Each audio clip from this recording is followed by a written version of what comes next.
Diante da vontade dos interessados, o governo estadual teve de se instrumentalizar para fazer as doações daquelas terras com a reserva de domínio, ou seja, com a cláusula de inaliabilidade até a morte do donatário, como consta na Lei Estadual 9.717, de maio de 1985. A intenção da direção do órgão de terras de então era tornar a gleba doada inalienável para sempre, mas não encontrou segurança para isso, uma vez que a cláusula inibidora da transferência do imóvel teria de fazer parte do contrato de doação, e o Hidalgo não poderia exigir dos herdeiros do donatário nada, já que com eles não havia feito nenhum pacto. O contrato firmado com o Calunga donatário não poderia estender-se até as pessoas de seus parentes. Ficou assim um problema jurídico que no futuro poderá oferecer alguma dificuldade aos descendentes dos atuais titulares do domínio das terras doadas aos poceiros Calungas. A dificuldade referida decorre do seguinte: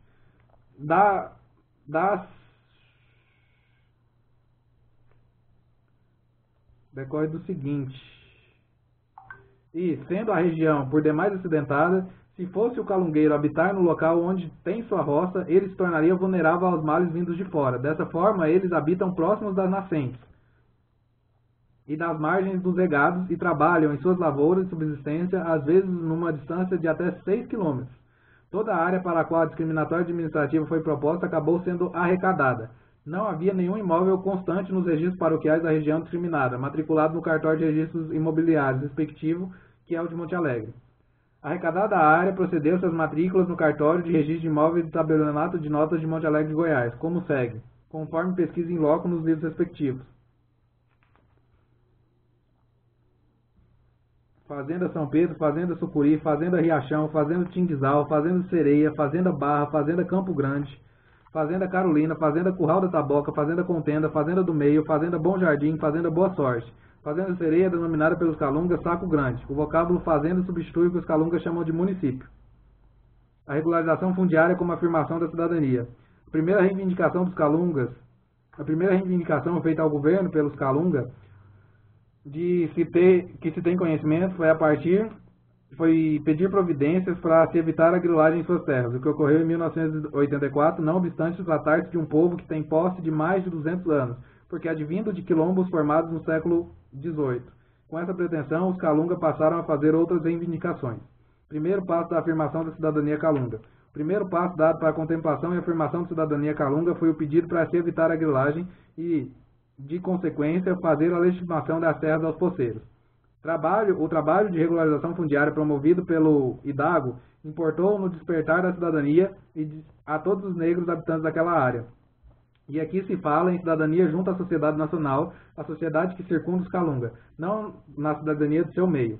O processo de regularização das posses das terras daquele povo durou quase 2 anos, a contar do levantamento sócio-histórico, passando pelas fases discriminatória administrativa, a arrecadação das terras e as matrículas no respectivo cartório em nome do Hidalgo, a medição, demarcação e a titulação.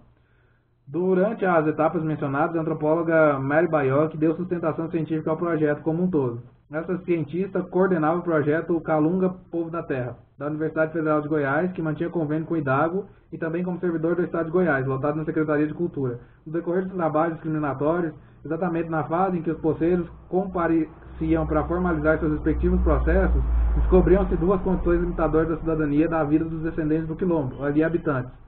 Que a maioria daquele povo não sabia ler nem escrever, que grande parte dos seus interessados na titulação não tinha inscrição no registro civil público, como exige o inciso 1º do artigo 12 do Código Civil Brasileiro. Serão inscritos em registro público os nascimentos, casamentos e óbitos. Diante disso, foi preciso que se fizessem, antes da fase de titulação das glebas arrendadas, os devidos assentamentos ou registros de nascimento das pessoas.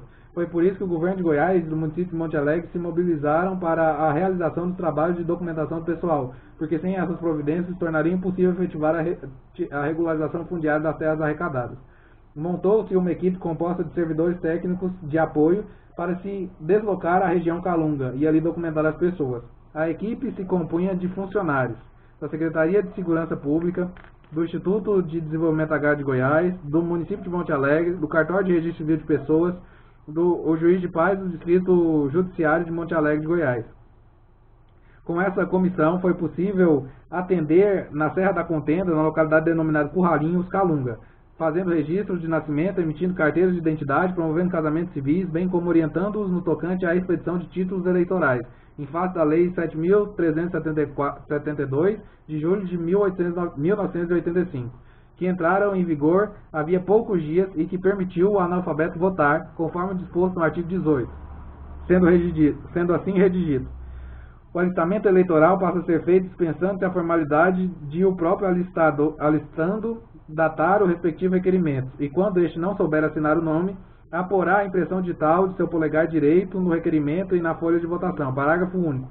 O mesmo sistema será utilizado no dia da votação para o eleitor que não souber assinar o nome. Com essa lei, a cidadania calunga se afirmava. Promoveu-se uma grande concentração cívica durante 3 dias no local denominado Curralinho, quando e onde foram feitos 211 registros de nascimento, quase todos de pessoas adultas, 486 carteiras de identidade e 11 casamentos civis.